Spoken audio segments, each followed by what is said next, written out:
Hello and welcome to the wonderful world of Math Review. Today we're going to be taking a look at fractions. Specifically, we're going to look at comparing and ordering them. And we're going to do this using practice point set 16, page 4. All right, let's go ahead and get started.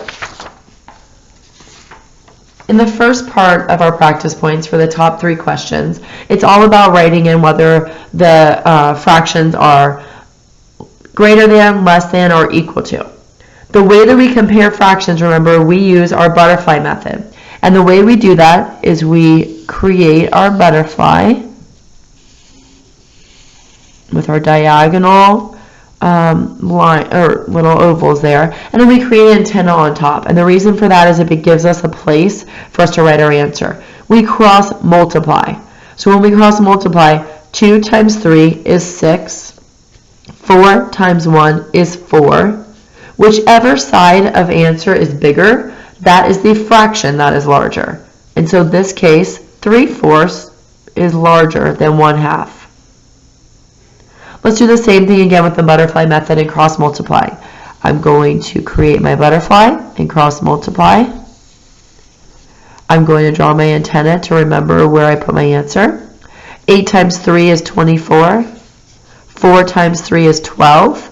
24 is bigger, and therefore this fraction is bigger. On my last problem, I have, again, using the butterfly method, to cross multiply. Let's put our antenna on. Okay, 8 times 1 is 8. 3 times 3 is 9. This time, this side is larger, so I'm going to draw in a greater than sign. Okay. That's all we need to do for comparing fractions. We're going to use this again in a little bit. Okay? So next we're going to want to order these fractions from least to greatest. Alright, well, there's a few things we can do. We can use what we learned from up here, because you'll notice we actually used all these fractions and figured out which ones were bigger than others. We also can use our benchmark fractions to know kind of where these fractions are placed. And we also can cross multiply within themselves to see where they're going to line up. So let's do that last method so that we can practice it again. So if I have 3/8 and 3/4, I'm going to cross multiply those two. And I'm going to see that I get 12 on this side because 4 times 3 is 12. And 8 times 3 is 24.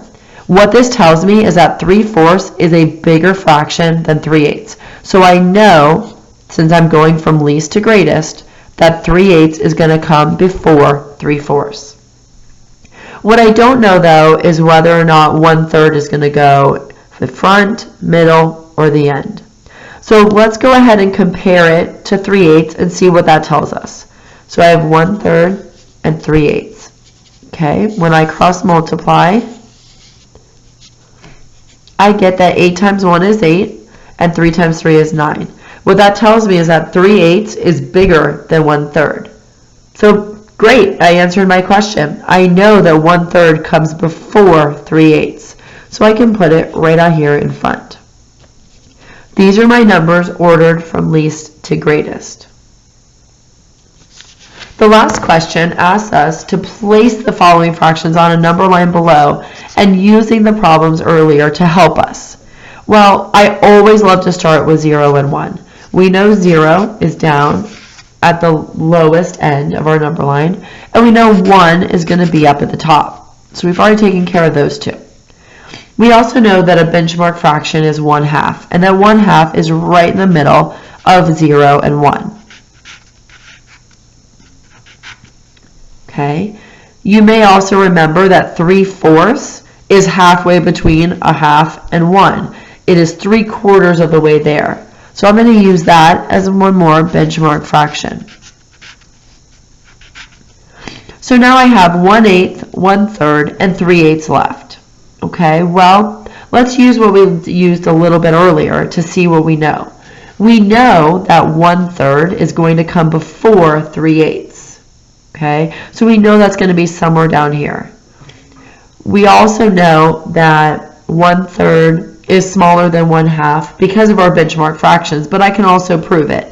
So if I do 1/2 and 1/3 and cross multiply, I'm going to get 3 over here and 2 over here because 2 times 1 is 2. And that shows me that 1/2 is the bigger fraction. So I know I can put 1/3 down below 1/2. And then since I found earlier that 3/8 was a little bit bigger than that, I can put that a little bit above my 1/3. So I've taken care of both of those. So now I just have 1/8 left. Well, if 3/8 is right here, I know that 1/8 is going to be smaller than that because it's only 1 out of the 8 pieces instead of 3 out of the 8 pieces. So 1/8 is going to have to go somewhere down here closer to 0. So using all the information I had above and also my benchmark fractions, I was able to place these numbers on the number line from least to greatest. Thank you so much, and let your teacher know if you have any questions about comparing and ordering fractions.